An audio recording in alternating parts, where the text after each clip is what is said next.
Sumasa inyo ang palatuntunang ang Iglesia ni Cristo, isang palatuntunan na maghahatid sa inyo ng magadalisay na aral ng Diyos na sinasampalatayanan ng Iglesia ni Cristo. Mga katotohanang maghahatid sa atin sa matuwid na landas ng paglilingkod sa Diyos. Magandang araw po sa inyong lahat. Sumasa inyo po ang palatuntunan ang Iglesia ni Cristo. Kami po ang inyong makakasama. Ako po si kapatid na Jerry Luar Jr. At ako naman po ang kapatid na Gerson Guevara. Magandang araw po sa inyo, kapatid na Gerson. Magandang araw din po, kapatid na Jerry. Simulan na natin, kapatid na Gerson, ang ating gagawing pagtalakay para sa kapakinabangan po ng lahat ng ating mga taga-subaybay. Mayroon tayong mga taga-subaybay na nagsusuri. Subalit, kapag naririnig po nila, kapatid na Gerson, ang tinitindigan natin at itinataguyod na aral sa loob ng Iglesia ni Cristo tungkol sa ating Panginoong Jesucristo. Na ang ating Panginoong Jesucristo ay tao sa likas na kalagayan, mayroong nagsasabi na kulang daw po ang pagpapakilala natin tungkol sa ating Panginoong Jesucristo. May mga nagsasabi pa nga po, kapatid na Jerry, na naniniwala daw sila na tao sa likas na kalagayan ng ating Panginoong Jesucristo. Subalit, siya rin daw po ay Diyos. Kaya ang kanilang paniniwala ay ang ating Panginoong Jesucristo po ay taong totoo at Diyos pang totoo sa likas na kalagayan. Sa mga katuwid, napakahalaga nga po nitong ating gagawing pag-aaral, mga mahal po naming mga taga-subaybay. At baka sa mga sumusubaybay po sa atin ngayon ay mayroong nagtataglay po ng ganyang paniniwala. Ang ating Panginoong Jesucristo di umano ay mayroong dalawang likas na kalagayan. Diyos ng totoo at tao pa raw na totoo. Kapatid na Gerson, kung sasangguniin natin ang mga pagtuturo sa banal na kasulatan, totoo po ba ayon sa Biblia na ang ating Panginoong Jesucristo ay mayroong dalawang likas na kalagayan? Natitiyak po natin, mga giliw naming taga-subaybay, na ang aral po ng ating Panginoong Jesucristo ay may dalawang likas na kalagayan. Taong totoo at Diyos na totoo, yan po ay maling aral, sapagkat yan po isasalungat sa mga aral na itinuturo po na nakasulat sa Biblia. Ipaglingkod natin sa ating mga taga-subaybay, kapatid na Gerson. Ano po ba ang pagtuturo na mababasa sa Biblia tungkol sa ating Panginoong Jesucristo na sinasalungat ng maling aral na ang ating Panginoong Jesucristo ay mayroong dalawang likas na kalagayan? Sinasalungat po nito ang aral na ang ating Panginoong Diyos po ay hindi tao. Gaya po ng mababasa natin dito po sa aklat po ng Oseas sa 11 at 9, ganito po ang ating mababasa. Hindi ko isasagawa ang kabangisan ng aking galit. Hindi ako babalik upang ipahamak ang Ephraim, sapagkat ako'y Diyos at hindi tao, ang banal sa gitna mo at hindi ako paroroon na may galit. Mga giliw naming taga-subaybay, ito po ang aral ng ating Panginoong Diyos na lalabagin kapag tinanggap po natin yung pagtuturo na ang ating Panginoong Jesucristo po ay may dalawang likas na kalagayan, taong totoo at Diyos pang totoo. Paano kung halimbawa ganito po ang sabihin po ng mga nagtataguyod ng aral na ang ating Panginoong Jesucristo ay may dalawang likas na kalagayan? Ang tunay na Diyos niya ay makapangyarihan. Kaya kung gugustuhin, kayang-kaya niya ng Diyos na siya ay maging tao pa siya. Alam niyo po mga kababayan, wala pong question. Ang ating Panginoong Diyos po, makapangyarihan sa lahat. Pero hindi po ang pinag-uusapan po dito, kapatid na Jerry, mga giliw naming taga-subaybay, ay kung kaya ba o hindi ng ating Panginoong Diyos na maging tao. Kung napansin po ninyo, mga giliw naming taga-subaybay, sa talata po na ating binasa, tapos na po ang pasya ng ating Panginoong Diyos. Ang sabi nga niya sa ating binasa, siya'y Diyos at hindi tao. Alam niyo po, kapatid na Jerry, mga giliw naming taga-subaybay, yung isipan po na ang tao maaaring maging Diyos, lalabag din po yan sa aral ng ating Panginoong Diyos, yung nakatala po sa Ezekiel 28:2. Ganito po ang ating mababasa sa Ezekiel 28:2, pakinggan po ninyo. Anak ng tao, Sabihin mo sa prinsipe sa Tiro, ganito ang sabi ng Panginoong Diyos. Sapagkat ang iyong puso ay nagmataas at iyong sinabi, ako'y Diyos, ako'y nauupo sa upuan ng Diyos sa gitna ng mga dagat. Gayunman, ikaw ay tao at hindi Diyos. Bagaman iyong inilagak ang iyong puso na parang puso ng Diyos. Yan po mga kababayan ang nakatala po sa Ezekiel 28:2. Ang sabi po ng ating Panginoong Diyos, ikaw ay tao at hindi Diyos. Sa makatwid, kapatid na Jerry, mga giliw naming taga-subaybay, hindi po maaari na ang tao ay tao na, Diyos pa. Sasalungat po yun sa aral na nakasulat sa Biblia. Kapatid na Gerson, puntahan naman natin ang sinasabi rin ng mga nagtataguyod ng maling aral na ang ating Panginoong Kristo daw ay mayroong dalawang likas na kalagayan. Pag binabasa po natin ang talatang yan, ganito po ang sinasabi nila. Sa talata raw pong yan, ang kausap daw ng Diyos ay ang prinsipe sa Tiro. Hindi naman daw ang ating Panginoong Kristo. Kaya yung sinasabi raw dyan na ang tao ay hindi maaaring maging Diyos, yung prinsipe sa Tiro daw po yun. Hindi naman sinasabi raw na ang ating Panginoong Kristo ang tao na hindi maaaring maging Diyos.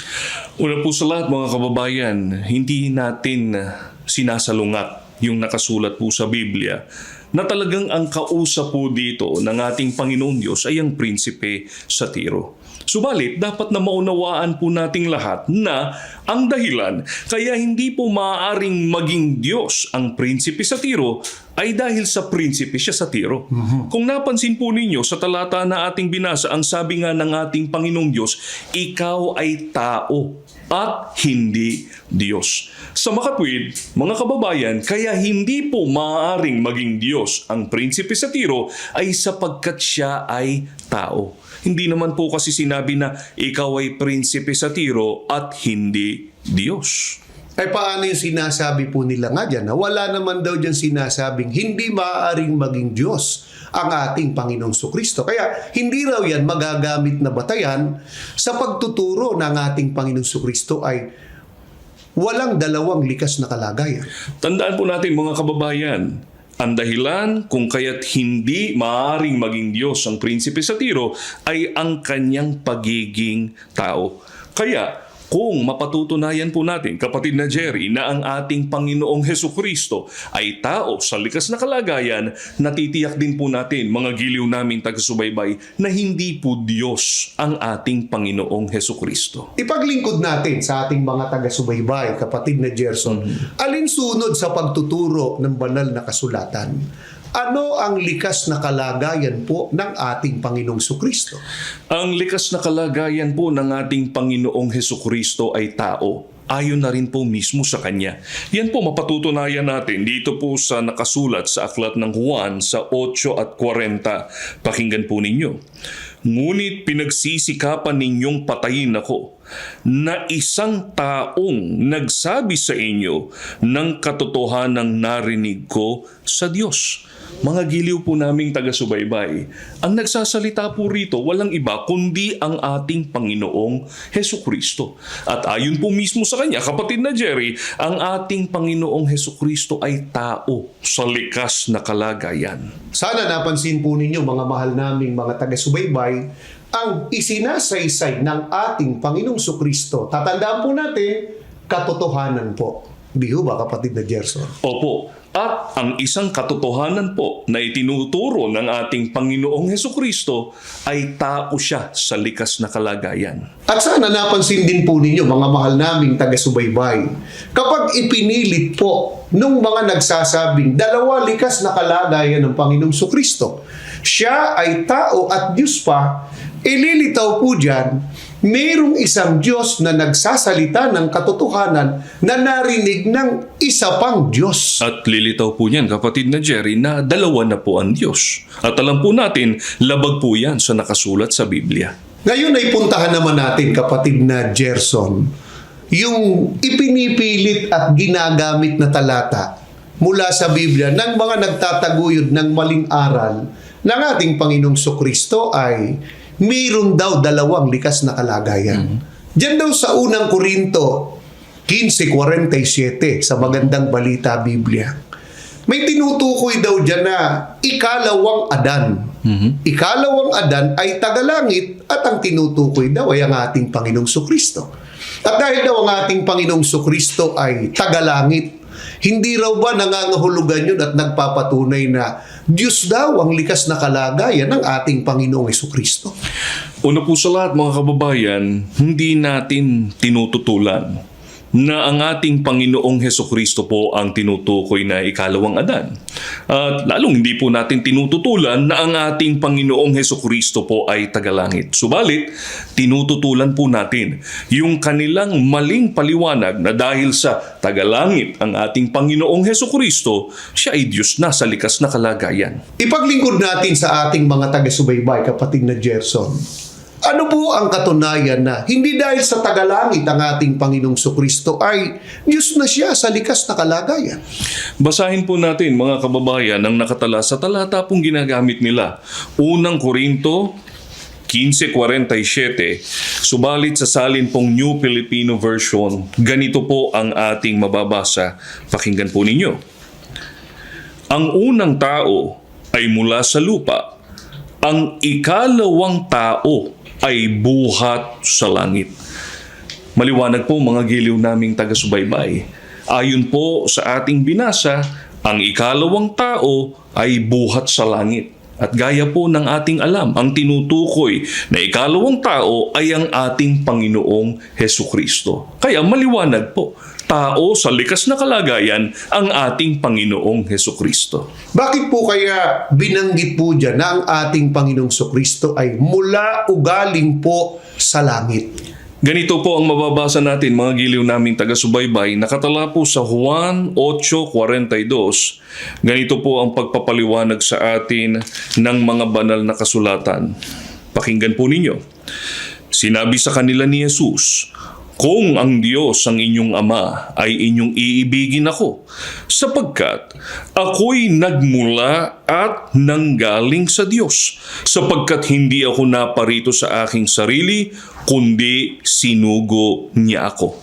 Mga kababayan, ito po ang katumbas ng binabanggit na ang ating Panginoong Hesukristo po ay tagalangit. Ang ating Panginoong Hesukristo po ay nagmula o nanggaling sa ating Panginoon Diyos. At kung bakit naman po sinabi na ang ating Panginoong Hesukristo nagmula o nanggaling sa ating Panginoon Diyos, iyon po'y sapagkat sinugo siya ng ating Panginoong Diyos. Sana po mga mahal naming taga-subaybay, napansin po natin at naunawaan ang liwanag ng mga salita ng Diyos na nakasulat po sa Biblia. Ang ating Panginoong Sukristo po, bagamat siya ay isinugo ng ating Panginoon Diyos o mula po siya sa langit, ang likas na kalagayan po niya ay tao. At kung ipipilit po ng mga nagtuturo ng maling aral na ang ating Panginoong Sukristo ay tao ng totoo at Diyos pang totoo, lilitaw po, magiging dalawa po ang Diyos. Diyos yung nagsugo sa ating Panginoong Sukristo at isa pang Diyos ang ating Panginoong Sukristo naman po yun. Di ba dalawa na po ang Diyos? Opo, at gaya po ng binanggit na natin kanina, kapatid na Jerry, labag po yan sa itinuturo ng Biblia. Opo, labag na labag po talaga yan sa pagtuturo ng banal na kasulatan. Ngayon naman ay puntahan natin, kapatid na Gerson, ang ipinipilit po ng iba. Ang ating Panginoong Sukristo daw ay naging Diyos sa likas na kalagayan nung ang ating Panginoong Sukristo raw po ay umakyat na po o nasa langit na. Bago po natin sagutin yan, kapatid na Gerson, magpapakilala lang po muna ang ating himpilan. Sa pagbabalik po namin, ipagpapatuloy po natin ang ating pagtalakay. Nakikinig kayo sa Iglesia ni Cristo Radio, DCEM 954, ang tinig ng katotohanan.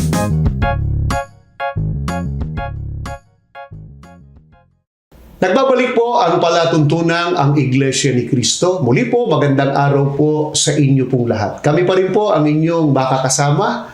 Ako po si kapatid na Jerry Luar Jr. At ako po ang kapatid na Gerson Guevara. Kapatid na Jerry, binabati po natin ang ating mga kapatid at ang kanilang mga panauhin na lagi nilang inaanyayahan na makinig sa programang ito mula po sa distrito ng Cabanatuan City, Nueva Ecija at Santa Rosa City, Nueva Ecija. Kumusta po kayo mga kapatid at mga panauhin namin? Ibinararating din po namin ang aming pagbati at pangungumusta po sa mga taga-subaybay po nating kapatid na Gerson diyan po sa New Jersey. Magandang araw po sa inyong lahat at maging sa mga taga-subaybay po natin sa distrito po ng Albay. Dito naman po yan sa Pilipinas. Puntahan na natin kapatid na Gerson ang pagpapatuloy ng ating pagtalakay. Opo. Ang sabi po ng mga nagtataguyod ng maling aral na ang ating Panginoong Jesucristo ay mayroong dalawang likas na kalagayan. Ang ating Panginoong Jesucristo daw ay naging Diyos nung umakyat o nasa langit na daw. Mga giliw naming taga-subaybay, mali po ang gayong paniniwala. Sapagkat pinatutunayan po sa Biblia na kahit na nasa langit na po ang ating Panginoong Hesukristo, ay tao po sa likas na kalagayan ang ating Panginoong Hesukristo. At yan po mapatutunayan natin sa nakasulat dito po sa Aklat ng Mga Awit sa 80 at 17. Pakinggan po ninyo ang pahayag. Mapatong nawa ang iyong kamay sa tao na iyong kinakanan, sa anak ng tao na iyong pinalakas sa iyong sarili. Mga kababayan, sa talata po na ating binasa, meron pong binabanggit na nasa kanan ng ating Panginoong Diyos. At yung pong binabanggit na nasa kanan ng ating Panginoong Diyos, kung napansin po ninyo, ang likas na kalagayan ay tao. Sino po yung nasa kanan ng ating Panginoon Diyos na ang likas na kalagayan po ay tao? Ang nasa kanan po ng ating Panginoong Diyos, wala pong iba kundi ang ating Panginoong Hesukristo. Ang katunayan po, mababasa natin dito sa aklat po ng Kolosas sa 3 at 1, pakinggan po ninyo. Kung kayo nga'y muling binuhay na kalahib ni Kristo, ay hanapin ninyo ang mga bagay na nangasa itaas, na kinaroroonan ni Kristo na nakaupo sa kanan ng Diyos. Mga giliw naming taga-subaybay, maliwanag po sa talata na ating binasa. Ang nasa kanan po ng ating Panginoong Diyos ay walang iba kundi ang ating Panginoong Hesukristo.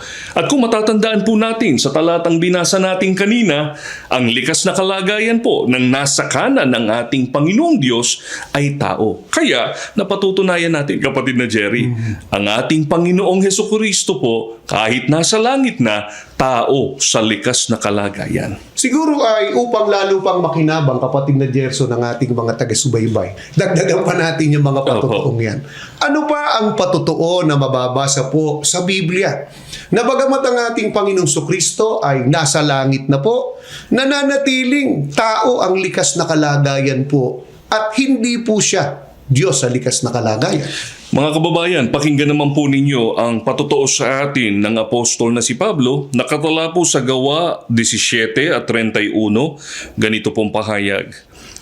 Pagkat nagtakda na siya ng isang araw para hatulan sa katarungan ng sanlibutan, sa pamamagitan ng taong itinalagan niyang magsagawa nito. Ipinakita niya sa lahat ang katunayan nito nang muli niyang buhayin ang taong iyon. Mga giliw po naming taga-subaybay, ito po ay isa pang katunayan na kahit po nasa langit na ang ating Panginoong Hesukristo, nananatili po na tao ang likas niyang kalagayan. Gaya po ng ating nabasa, ang kakasangkapanin po ng ating Panginoong Diyos upang maisagawa ang paghuhukom tao sa likas na kalagayan. At kapatid na Jerry, gaya po ng alam natin, ang ating Panginoong Hesukristo po ang siyang kakasangkapanin ng ating Panginoong Diyos upang isagawa ang paghuhukom. Kaya natitiyak po natin, tao sa likas na kalagayan ng ating Panginoong Hesukristo kahit pa po na siya'y nasa langit na. Mga mahal po naming mga taga-subaybay, muli po, napakaliwanag po ng mga pagtuturo sa banal na kasulatan. Namamalagi po, iisa lang ang likas na kalagayan ng ating Panginoong Jesucristo. Hindi po siya Diyos na totoo at tao pang totoo. Siya po ay tao sa likas na kalagayan. At dahil siya po ay tao sa likas na kalagayan, nananatili pong iisa lamang ang tunay na Diyos. Walang iba po kundi ang Ama na nasa langit po. Hindi po ang ating Panginoong Hesukristo. Kapatid na Gerson, gaano po ba kahalaga itong pinag-uusapan po natin na ang dapat nakilalaning Diyos ay iisa lamang po, walang iba kundi ang Ama na nasa langit. Hindi maaaring ang ating Panginoong Hesukristo po ay Diyos din. Napakahalaga po na yan ang maging isipan at paniniwala at pananampalataya po ng tao, sapagkat ang nakasalalay po dyan ay buhay na walang hanggan. Yan po mapatutunayan natin sa nakasulat dito po sa Aklat ng Juan sa 17:3 at 1. Ganito po ang ating mababasa.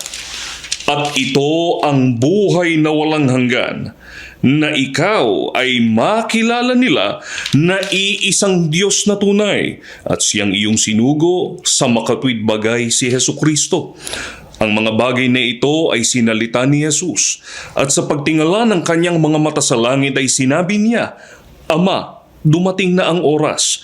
Luwalhatiin mo ang iyong anak upang ikaw ay luwalhatiin ng anak. Mga kababayan, ito po ang kahalagahan na ang taglay nating pananampalataya, iisa lamang po ang tunay na Diyos.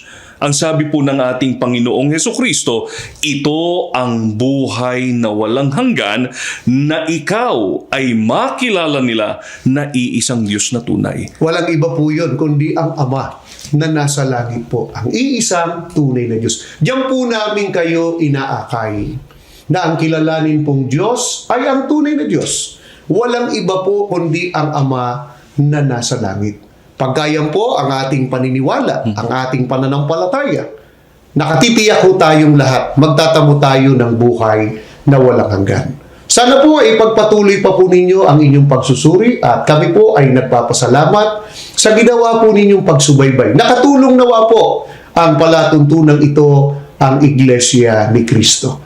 Bago tayo pansamantalang maghiwa-hiwalay, inaanyayahan po muna namin kayo sa isa pong panalangin.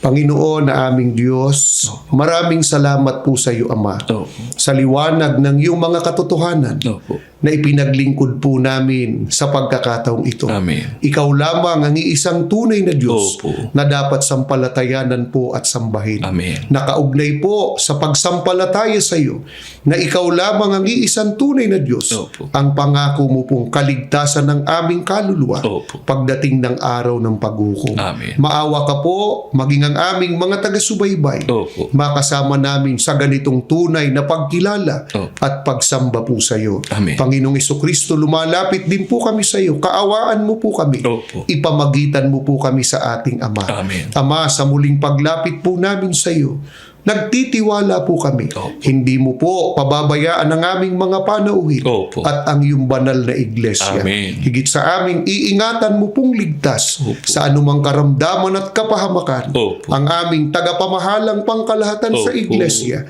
ang kapatid na Eduardo Manalo. Amen. Hinihiling po namin ang lahat sa pangalan po ng aming Panginoong Hesukristo. Amen. Kami po ay nagpapasalamat sa inyong pagsubaybay. Kung mayroon kayong katanungan, maaari po kayong mag-email sa amin sa dcem954@isaradio.org. Malugod din namin kayong inaanyayahan sa aming mga pagsamba at pagdudoktrina, o magbasa ng mga lathalaing pasugo at subaybayan ang aming mga programa sa INC TV. Maaari rin po kayong makipag-ugnayan sa mga ministro at mga may tungkulin sa Iglesia ni Cristo sa pinakamalapit na lokal sa inyong pook.